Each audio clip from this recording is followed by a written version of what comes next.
حسین حکومت کو ٹھوکر مار کے جنت بانٹنے گئے تھے. حسین جنت بانٹنے گیا تھا. حسین جنت تقسیم کرنے گیا تھا. حسین جنت کی کیاریوں کو لوگوں کے حوالے کرنے گیا تھا. جو حسین عالم ارواح سے اپنے رب سے جنت کے جو مقامات محبوب کی امتیوں کے لیے لے کر آیا تھا, حسین کو رب نے جنت کا وارث بنایا کہ نہیں بنایا؟ حسین جنت کا مالک ہے کہ نہیں, یہ مجھے بتاؤ. حسین جنت کا وارث ہے کہ نہیں, یہ مجھے بتاؤ. حسین جنت بانٹنے والا ہے کہ نہیں, یہ مجھے بتاؤ. اونچا بولو, حسین کو مانتے ہو کہ نہیں مانتے؟ حسین جنت تقسیم کرنے والا ہے کہ نہیں, یہ مجھے بتاؤ.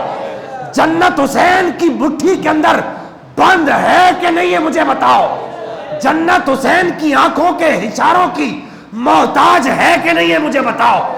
جنت کے وارث حسین کے بچے ہیں کہ نہیں, یہ مجھے بتاؤ.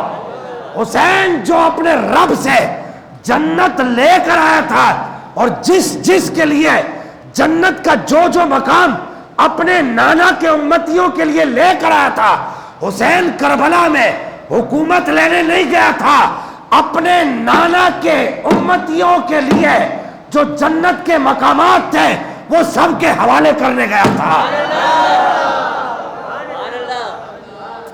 مولی صاحب آپ کو غلط فہمی ہے, حسین بغاوت کرنے گئے تھے. نہیں, حسین بغاوت نہیں کرنے گئے تھے. حسین حکومت نہیں لینے گئے تھے. حسین حکومت ضرور لینے گئے تھے, وہ دلوں پر حکومت لینے گئے تھے. وہ دلوں کی حکومت لینے گئے تھے. آج بھی حسین دلوں میں زندہ ہے کہ نہیں ہے؟ ایمانداری سے بتانا, میرے امام کا نام آئے دل میں جرجری دوڑتی ہے کہ نہیں دوڑتی؟ امام حسین کا نام آئے تو آنکھوں سے آنسو ٹپکتے ہیں کہ نہیں ٹپکتے؟ امام حسین کا نام آئے تو وجود کے اندر ایک کرنٹ کی کیفیات پیدا ہوتی ہے کہ نہیں ہوتی؟ امام حسین کا نام آئے تو اسلام کی زندگی کو بقا ملتی ہے کہ نہیں ملتی؟ امام حسین کا نام آئے تو قرآن کا درس یاد آتا ہے کہ نہیں آتا؟ امام حسین کا نام آئے تو قرآن کی تعلیمات کو بقا ملتی ہے کہ نہیں ملتی؟ تو جب حسین کا نام آج دلوں میں انقلاب برپا کرنے کی طاقت رکھتا ہے تو یہ اس بات کی دلیل ہے کہ حسین کل بھی زندہ تھا, حسین آج بھی زندہ ہے.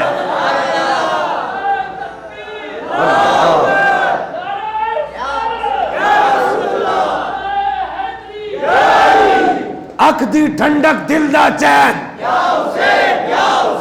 اکھ دی ٹھنڈک دل دا چین, اکھ دی ٹھنڈک دل دا چین, اکھ دی ٹھنڈک دل دا چین.